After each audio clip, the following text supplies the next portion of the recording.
कि भगवान महावीर ने अहिंसा पर इतना बल क्यों दिया।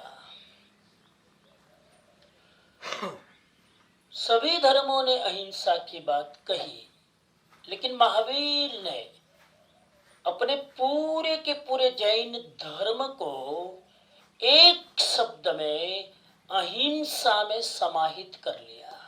ऐसा क्यों? कारण कि महावीर स्वामी के समय में हिंसा को ही महत्व दिया जाता था। इतना ही नहीं, हिंसा को ही धर्म माना जाता था। इतना ही नहीं, हिंसा स्वर्ग का कारण माना जाता था। इसीलिए महावीर ने एक मिशन की तरह, एक मूवमेंट की तरह अहिंसा के संदेश को प्रसारित करने की कोशिश की और 9 मुद्दे उन्होंने अपने सामने रखे। नटसेल में 9 message about non violence given by भगवान महावीर स्वामी। नंबर 1, किसी भी प्राणी का वध मत करो। किसी भी प्राणी को अपनी ओर से मारो मत। ये पहला कॉन्सेप्ट दिया भगवान महावीर ने। निर्दोष को तो मारो ही मत, इनोसेंट को तो मारो ही मत। जिन्होंने मेरा कुछ बिगाड़ा नहीं, उनको तो मारे ही न। नंबर 1। नंबर 2, किसी के साथ वैर मत करो।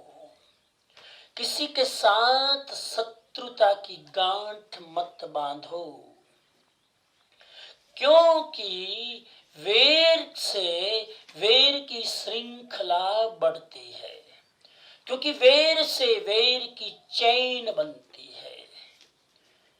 भगवान बुद्ध ने कहा कि खून से लदा हुआ कपड़ा कभी खून से साफ नहीं होता। उसी तरह वैर को कभी भी वैर करके मिटाया नहीं जा सकता। दूसरा संदेशा, 9 संदेशा अहिंसा का याद रख लेना। ये 9 सूत्री कार्यक्रम है। नंबर 1, किसी का वध मत करो, किसी को मारो मत। नंबर 2, किसी के साथ वैर मत रखो। नंबर 3, ये तो नेगेटिव बात हुई, वैर मत रखो। नंबर 3, सबके साथ मैत्री करो। सबके साथ मैत्री, बने वह तक किसी का बिगाड़ो न। दुश्मन के साथ भी बिगाड़ो न। सबके साथ मैत्री करो। दुश्मन भले चाहे तुम्हारे प्रति शत्रुता रखे, तुम उसके प्रति वैर की गांठ मत बांधो। नंबर 3। नंबर 4, महावीर स्वामी के समय में जो अमीर लोग होते थे ना, पैसे वाले लोग, वह गरीब को खरीदते थे और महावीर स्वामी ने दूर कहां जाए, आपको पता है ना, चंदन बाला भी बाजार में खरीदने के लिए रखी गई थी। और एक सेठ ने खरीदा, फिर मूला सेठानी के वहां ले गए, पूरी कहानी है। लेकिन चंदन बाला को बेचा जाता था और संपन्न लोग खरीदते थे। महावीर स्वामी ने जनता का ध्यान खींचा और कहा, दास बनाना हिंसा है। किसी को भी दास मत बनाओ।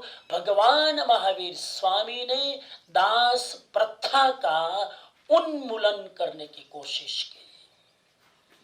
चौथा अहिंसा का सूत्र, घर में दास दासी भी वस्तु की तरह यूज करना हिंसा है। 5वां सूत्र दिया,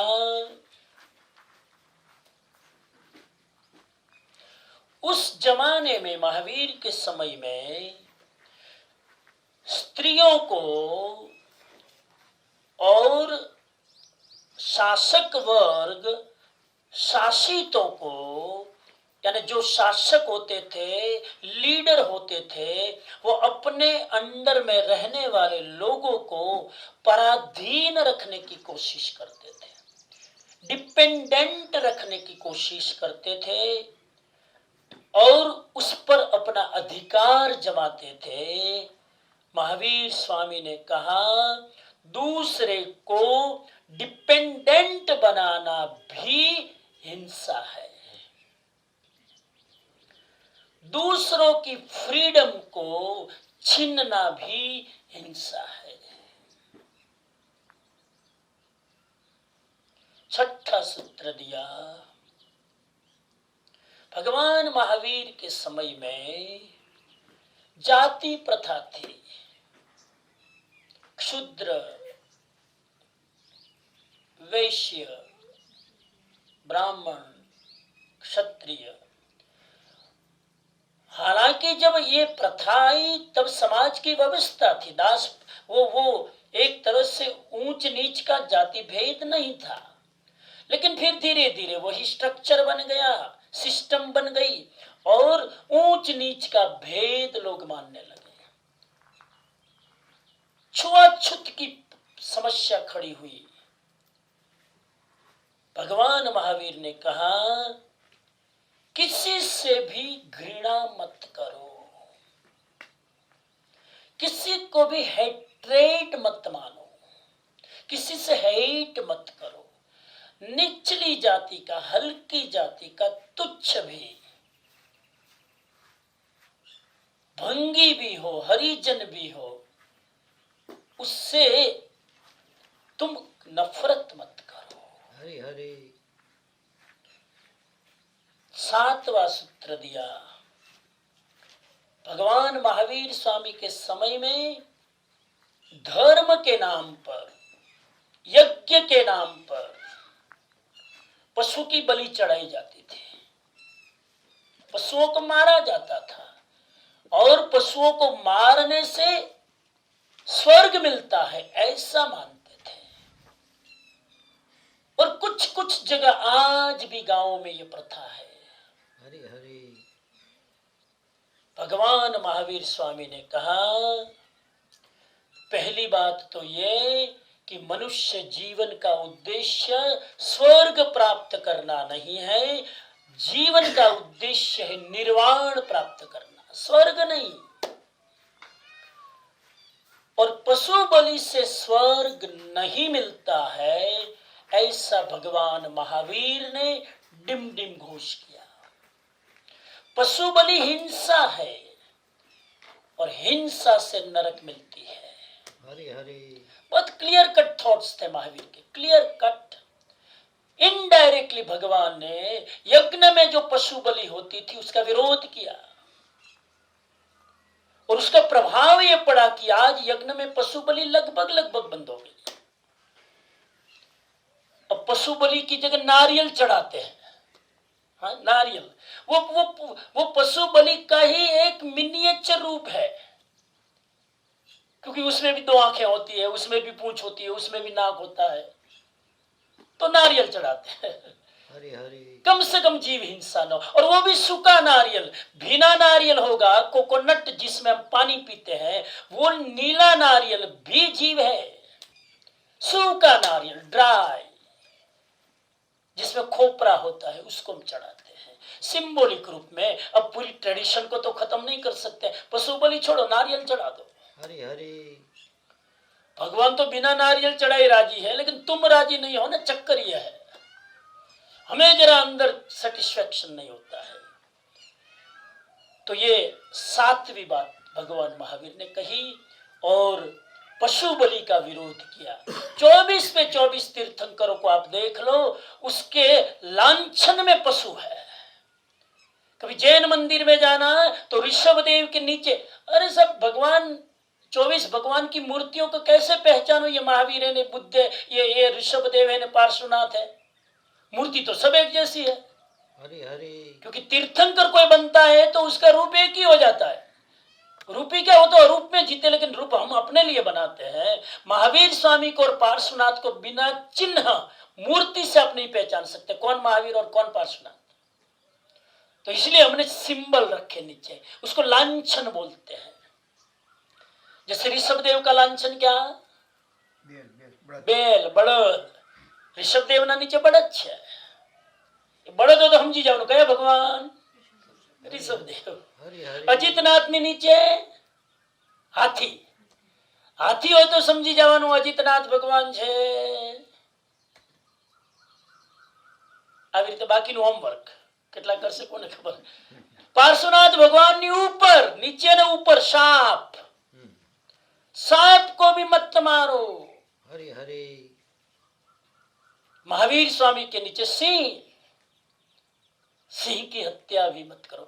लगभग लगभग 2-4 के लांछन कुछ और है, लेकिन बाकी सारे के सारे तीर्थंकरों के सिंबल में, लांछन में पशु है। किसी में घोड़ा है, किसी में सांप है, सब में अलग अलग है। इंटरेस्टिंग है। आप गूगल में चेक करोगे तो मिल जाएगी। होमवर्क ऐसा नहीं कि माथा खंजवालना पड़ेगा। गूगल में चेक करोगे तो दर्द देना जैसे બધું આખું લિસ્ટ। हरे हरे પાંચમા આરામાં તો ગૂગલ જ ગુરુ છે ને આપણો। ગૂગલ ઇઝ ધ ગુરુ। ચાલો તો હવે આજની ચર્ચામાં આગળ જઈએ। આ તો ગઈકાલની વાત હતી, ના હજુ બે બાકી રહી ગયા ને। हाँ હજુ બે બાકી છે। 8वां सूत्र भगवान महावीर ने दिया अहिंसा का। ऐसा माना जाता था महावीर स्वामी के समय कि युद्ध में जो विजयी होता है उनको स्वर्ग मिलता है। क्या बिलीफ सिस्टम थी लोगों की। युद्ध में मार दे तो भी चिंता मत करो क्योंकि उनका स्वर्ग आपने कर दिया और तुम मर जाओ तो शहीद होकर तुम्हारा स्वर्ग भी हो गया। हरे हरे महावीर ने कहा युद्ध में मरने वाले का स्वर्ग नहीं होता है, क्योंकि युद्ध में मरने वाला इतना दिमाग में हिंसा लेकर चल रहा है, भय लेकर चल रहा है, डरपोक है। ऐसा आदमी मर के स्वर्ग में जा ही नहीं सकता। वो तो नारकी में जाएगा अगर होगी तो, और जाएगा भी नहीं। जीते जी नारकी में जी रहा है, नारकी में क्या जाएगा। भगवान महावीर ने कहा युद्ध हिंसा है, स्वर्ग का कारण नहीं है। हरे और युद्ध में वेर से वेर बढ़ता है। एक कंट्री का दूसरे कंट्री से वेर बढ़ता है, गांठ इतनी मजबूत हो जाती है कि युद्ध में दोनों कंट्री खलास हो जाते हैं, किसी के हाथ में कुछ नहीं आता है। एक बार युद्ध करो ना साहब तो देश 300 साल पीछे चला जाता है। हरे हरे युद्ध समाधान नहीं है। इसीलिए तो देखो ना सभी कंट्री वाले पहले लड़ते हैं और फिर शांति वार्ता करते हैं। शांति वार्ता, पीस डायलॉग। और तो पहले ही कर लेना था ना पीस डायलॉग। पहले लड़ते हैं ना, मारते हैं निर्दोष लोगों को, फिर कहते पीस वार्ता। और हर एक कंट्री में लोगों को पूछो कि आर्मी का बजट कितना, डिफेंस का बजट कितना, और हर एक कंट्री में डिफेंस डिपार्टमेंट होता है। हरे हरे मैं कई बार सोचता हूं सभी कंट्री में डिफेंस डिपार्टमेंट है तो अटैक कौन करता है, तो अटैक कौन करता है। सब डिफेंस, अटैक किए बिना तो डिफेंस की जरूरत ही नहीं है ना, तो अटैक कौन करता है साहब। डिफेंस के नाम पर हम अटैक ही करते हैं। हिंदुस्तान तो शांति प्रिय देश है, अहिंसक देश है। हिंदुस्तान ने आज तक सामने से शस्त्र नहीं उठाया, हरे हरे गांधी से लेकर अब तक। अगर किसी ने हमारे देश पर हमला किया तो हमारे देश ने शस्त्र उठाया प्रोटेक्शन के लिए, सामने से अटैक कभी नहीं किया। ये हिंदुस्तान की संस्कृति है। हरे हरे उसके मूल में गांधी है, उसके मूल में हेमचंद्राचार्य है, उसके मूल में धर्म परंपरा है। और 9वां सूत्र, एग्रेसिव मत बनो, आक्रामक मत बनो, मांसाहारी मत बनो, शिकार मत करो। ये 9 सूत्र याद रखना बहुत काम आएगा। अहिंसा के महावीर के 9